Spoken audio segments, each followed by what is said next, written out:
Berikutnya yang ketiga, peran kita sebagai seorang istri nak masuk syurga. Kalaulah seorang istri wafat, meninggal dunia, suaminya ridha terhadapnya, maka dia bisa masuk syurga. Kalau seorang istri sudah sholat 5 waktu, puasa di bulan suci Ramadan, menjaga dirinya, harta suaminya, kesucian dirinya, dia masuk syurga dari pintu mana saja yang dia inginkan. Begitu kata Rasulullah SAW. Ada kisah seorang tabi'in. Jadi laki-laki ini sedang belajar dengan gurunya, dengan syekh di masjid. Rajin sekali belajar. Tiba-tiba ada orang tua, bapak tua, yang penampilannya kaya raya, penampilannya bersih, tampan. Kemudian laki-laki tua itu mengatakan pada syekh, "Syekh, anak saya perempuan belum menikah. Punya tidak syekh seorang murid yang kiranya bisa menjadi suami bagi anak saya?" Lalu syekh menunjuk pemuda yang belajar tadi. Pemuda yang belajar tadi pun melihat bapak tua ini penampilannya kaya raya, wajahnya tampan. Pastilah anaknya pun tak jauh-jauh dari ayahnya. Pastilah anaknya pun cantik seperti ayahnya yang tampan.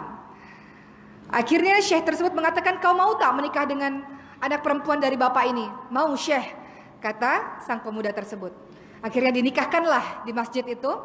Lalu bapak tua ini pun membawa anak muda tadi, dibawa pulang ke rumahnya. Anak muda tadi melihat di rumahnya bapak tua tersebut, "Masya Allah, rumahnya besar. Luar biasa, betapa bahagianya hati saya menikah dengan seorang perempuan yang pasti cantik dan kaya raya seperti ini."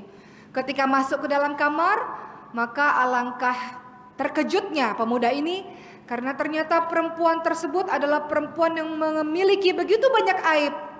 Matanya tak dapat melihat, begitu banyak penyakit kulitnya, rambutnya botak karena penyakit kulitnya, mulutnya tak bisa berbicara. Keadaannya sangat buruk, sehingga pemuda tersebut sangat terkejut. Lalu pemuda tersebut pun ingin segera menceraikan perempuan itu. Namun perempuan itu dengan merangkak mengatakan, "Jangan ceraikan saya.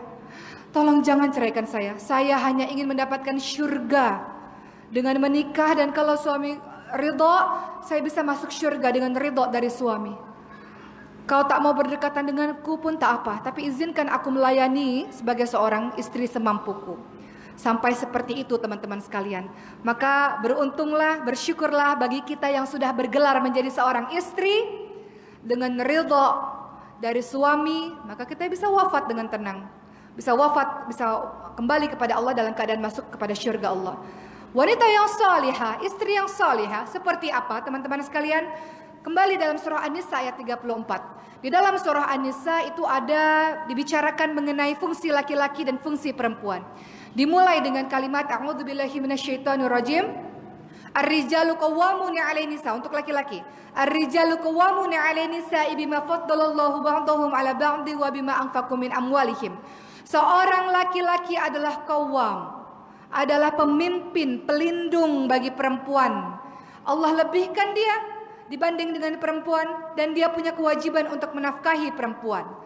Kalimat berikutnya dalam surah An-Nisa ayat 34, barulah digambarkan wanita yang salihah yang seperti apa yang sudah saya sebutkan sebelumnya. Fas-salihatu qanitatun hafizatu lil ghaibi bima hafizallah. Wanita yang salihah adalah wanita yang taat kepada Allah Subhanahu wa taala dan menjaga dirinya ketika suaminya tidak ada.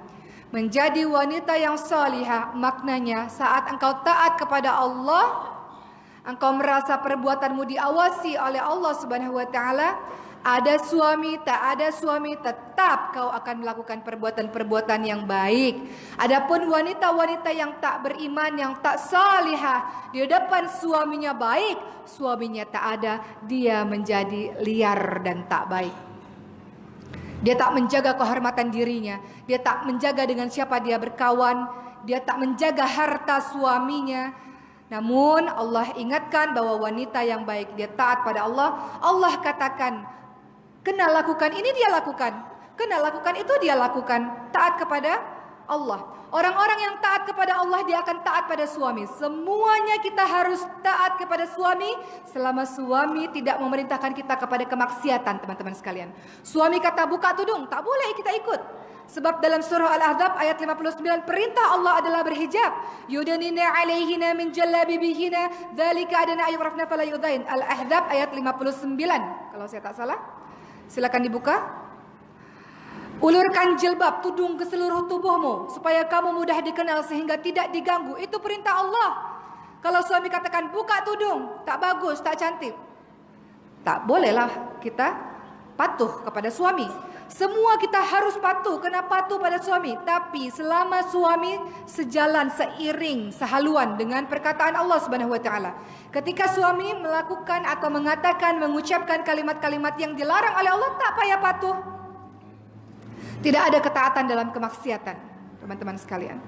Namun biasanya orang-orang yang taat pada Allah, dia akan menjadi perempuan-perempuan yang salihah. Itu sebabnya kenapa Rasulullah ingatkan kepada orang-orang yang belum menikah. Kalau nak menikah, nak berkawin, lihatlah cantiknya, lihatlah keturunannya, nasabnya, lihatlah hartanya, dan lihatlah agamanya. Karena sebaik-baiknya adalah dilihat dari agamanya. Hasan Al-Basri mengatakan, kenapa dilihat dari agamanya? Kalau dia mencintaimu, dia akan memuliakanmu. Kalau dia tak mencintaimu, dia tidak akan menzalimimu, tidak akan melakukan keburukan terhadapmu. Menjadi seorang istri yang salihah ini sangat luar biasa. Istri yang salihah di riwayat lain dikatakan ketika dipandang menyejukkan. Terkadang suami pulang kerja, baru pulang kerja dalam keadaan penat. Kita sambut suami dengan muka yang tak bagus. Kita sambut suami dan kita ceritakan hal-hal yang buruk perkara anak-anak kita. Padahal suami kita baru pulang kerja. Saya contohkan kisah Ummu Sulaim dengan Abu Talhah. Bagaimana Ummu Sulaim ketika suaminya pulang mengucapkan kalimat-kalimat yang baik. Ummu Sulaim memiliki anaknya sakit dan meninggal dunia, teman-teman sekalian. Abu Talhah pergi berperang. Ketika Abu Talhah pulang, Ummu Sulaim mengatakan pada saudara-saudaranya, jangan bagi tahu apapun. Biar saya saja yang bagi tahu pada suami saya mengenai anak kami. Malam itu Abu Talhah mengatakan, bagaimana keadaan anak kita? Ummu Sulaim mengatakan, anak kita dalam keadaan baik-baik saja, dalam keadaan tenang saja. Maka pada malam itu Ummu Sulaim memasakkan masakan paling sedap. Dan malam itu Ummu Sulaim melayani suaminya dengan baik seolah-olah seperti malam pertama. Di pagi hari, singkat cerita, Ummu Sulaim pun mengatakan, wahai suamiku, sesungguhnya anak kita adalah milik Allah dan Allah bisa ambil kapanpun. Abu Talhah paham dan Abu Talhah marah. Hal ini diadukan pada Rasulullah. Rasulullah mengatakan bahwa semoga kelak dari keturunanmu akan lahir orang-orang yang salih dan salihah, keturunan yang salih dan salihah. Ummu Sulaim adalah wanita yang salihah. Lihat bagaimana pandainya perempuan ini, Ummu Sulaim bisa mengatakan hal yang mampu menenteramkan hati suaminya.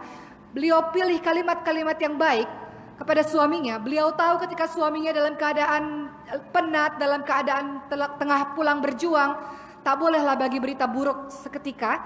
Jadi dia kena ambil masa untuk menenangkan dirinya dan menenangkan hati suaminya. Wanita yang salihah. Wanita yang salihah seperti siapa lagi? Seperti Khadijah radhiyallahu anha. Ada 4 wanita penghulu syurga, teman-teman sekalian, yang disebutkan dalam hadis sahih. Siti Maryam, Fatimah, Khadijah, dan Asia. Kita bincang dulu perkara Khadijah radhiyallahu anha. Seorang wanita yang qurratu a'yun, menjadi penyejuk mata, penyejuk hati untuk suaminya. Tengok apa yang dilakukan oleh Khadijah ketika Nabi Muhammad SAW baru menerima wahyu di Gua Hira dalam keadaan takut dan menggigil. Rasulullah pulang, Khadijah lah yang menenangkan Rasulullah. Khadijah tak bertanya banyak. Khadijah menenangkan Rasulullah. Ketika Rasulullah sudah dalam keadaan tenang, diselimuti oleh Khadijah, Khadijah barulah bertanya apa yang sesungguhnya terjadi dan mencari solusi. Dibawalah Rasulullah kepada Waraqah bin Naufal untuk menceritakan apa yang sesungguhnya terjadi pada Rasulullah SAW. Wanita yang salihah bukan menyusahkan, ia menenteramkan, qurratu a'yun. Karena ibu-ibu sekalian, baby itu bukan anak kecil saja. Ada yang namanya big baby. Siapa itu big baby? Suami kita. Suami kena kita uruskan.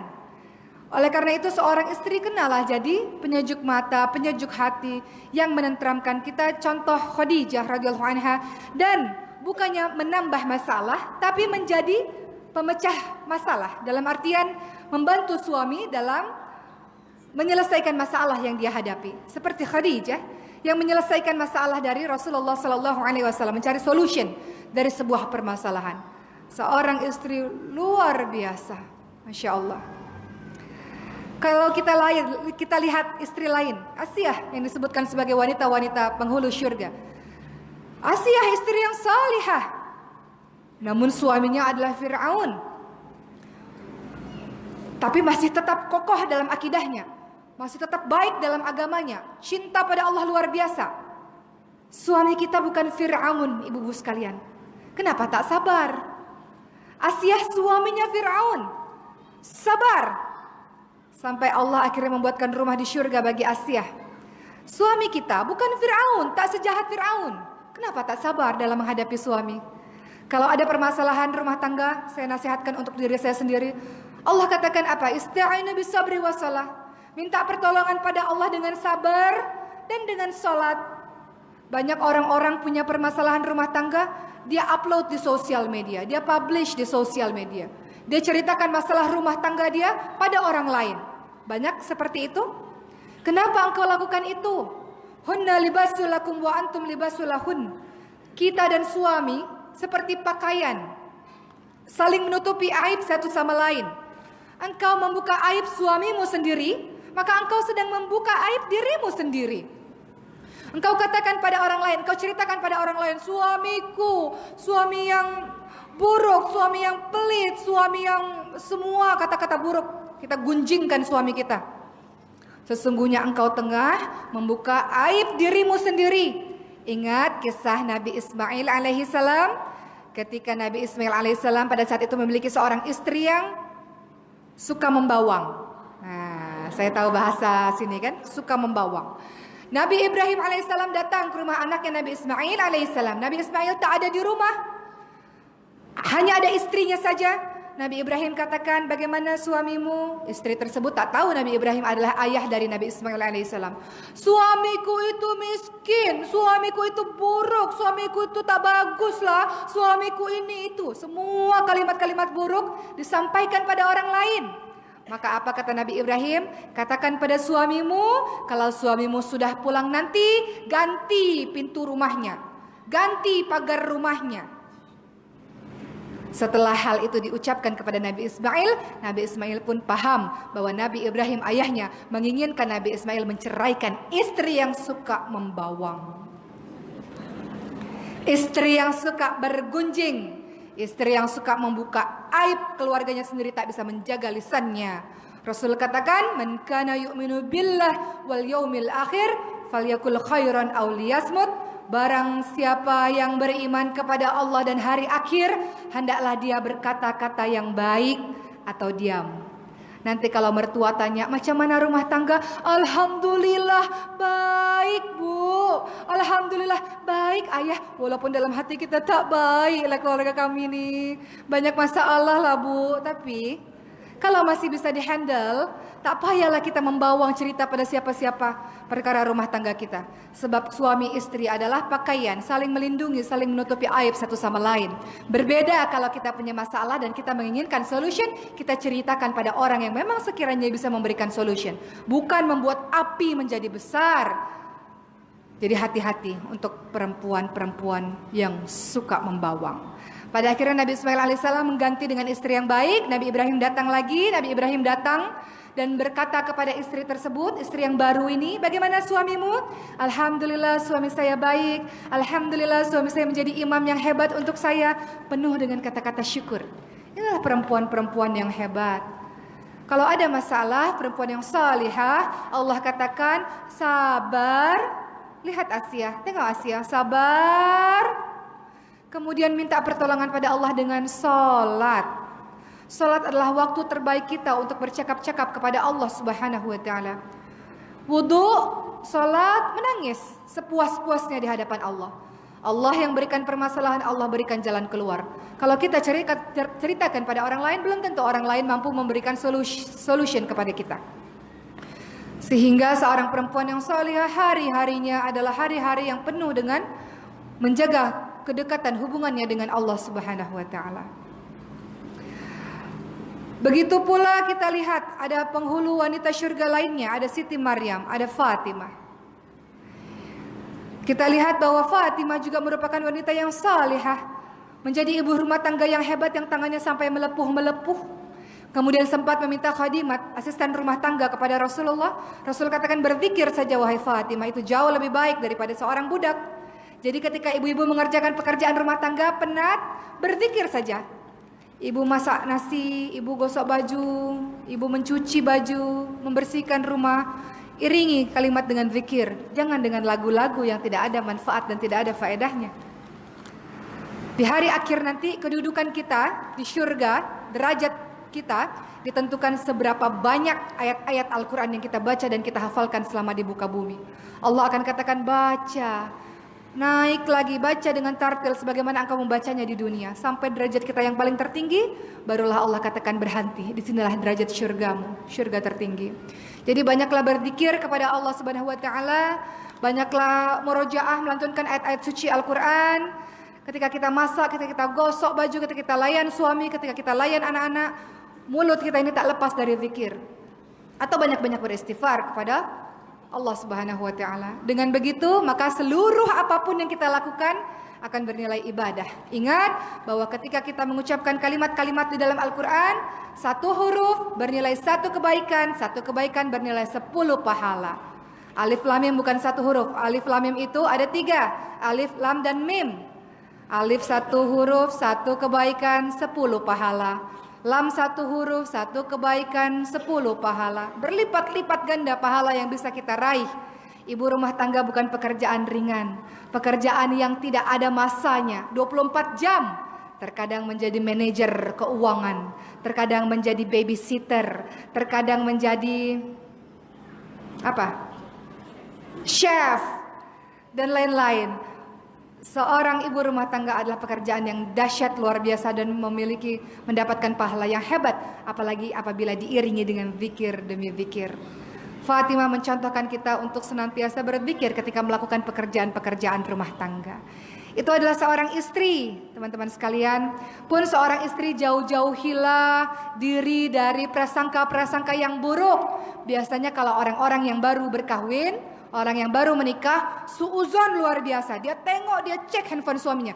Dia tadi bagi pesan pada siapa? Dia call siapa? Dia berfoto dengan siapa? Suaminya pergi 5 menit sekali call saya ya suami saya. Tak boleh tak call, kena ambil foto pada orang-orang, kena bagi tahu saya dengan siapa kamu pergi 5 menit sekali. Biasa ini orang-orang yang baru menikah. Tak payahlah suuzon macam itu. Betul tak, Bu? Nanti kalau sudah 10 tahun, 20 tahun menikah, tak ada lagi macam itu, Bu, ya, insya Allah. Kenapa seperti itu? Karena banyak perempuan-perempuan yang suuzon, berprasangka buruk pada suaminya luar biasa. Ya ayyuhalladzina amanu, surah Al-Hujurat ayat 12. A'udzubillahi minasyaitonirrajim. Ya ayyuhalladzina amanu jtanibu katsiran minadh-dhon inna ba'dadh-dhoni itsam wa la tajassasu wa la yaghtab ba'dukum ba'da. Wahai orang-orang beriman, jauhilah kebanyakan dari prasangka, karena sebagian dari prasangka adalah dosa. Jangan suuzon pada suami sendiri sebelum kau tengok dengan mata kepala sendiri. Adapun ada berita-berita fasik dalam surah Al-Hujurat ayat 6 disuruh apa? Fatabayyanu. Kalau ada orang-orang fasik bawa berita, kata surah Al-Hujurat ayat 6, ya ayyuhalladzina amanu in ja'akum fasiqun binaba'in fatabayyanu. Ketika ada orang-orang fasik bawa berita yang belum tahu kita betul tak salah atau betul kita belum tahu, kita diminta untuk tabayun, klarifikasi, tanya kepada orang tersebut. Jangan belum apa-apa, suami tak tahu perkara apa-apa, kita sudah marah-marah pada suami, suuzon pada suami. Allah katakan jauhi kebanyakan dari prasangka, karena sebagian dari prasangkamu itu dosa. Dan jangan suka cari-cari kesalahan orang lain, terlebih cari-cari kesalahan suami. Suami dah baik, sholat di masjid, masih saja tak percaya. Jangan cari-cari kesalahan orang lain dan jangan suka menggunjing, gosip, membawang. Orang-orang yang melakukan ini, ayuhibbu ahadukum ayyakula lahma akhiki maitan fakaritum. Kau seperti memakan bangkai saudaramu sendiri. Tentu kita merasa jijik ketika kita memakan bangkai saudara kita sendiri, apalagi suami kita sendiri. Seorang perempuan-perempuan yang salihah betul-betul dijaga lisannya nih. Banyak wanita masuk ke dalam nerakanya Allah, kata Rasulullah. Kenapa? Karena tak pernah bersyukur pada suaminya. Suaminya sekali buat salah, dia ingat-ingat betul kesalahan suaminya. Dia ingat-ingat betul kesalahan masa lalu suaminya. Dia katakan, suamiku ini tak baiklah, tak ada kebaikan apapun pada dirinya. Dia buat salah satu, kita ingat betul sepanjang hari. Dia buat salah satu, kita tak berterima kasih, kita lupa dengan semua kebaikan-kebaikan suami kita. Itulah yang Rasul katakan, inilah wanita penghuni neraka. Tak berterima kasih dengan suaminya. Suami buat salah satu, ada kurang satu, diingat betul kesalahan yang satu, lupa dengan 1000 kebaikan lainnya. Wanita-wanita yang tak bersyukur, tak berterima kasih kepada suaminya adalah wanita-wanita ahli neraka. Maka biasakanlah lisan kita untuk berterima kasih kepada suami, sebab dialah kita punya tempat tinggal yang selesa buat kita, sebab dialah kita punya anak-anak yang comel-comel, sebab dialah kita menjadi seorang istri, sebab dia kita menjadi seorang ibu. Terlalu banyak jasa-jasa suami kita, jangan sampai satu kesalahan yang dia buat membuat kita lupa akan seluruh kebaikannya.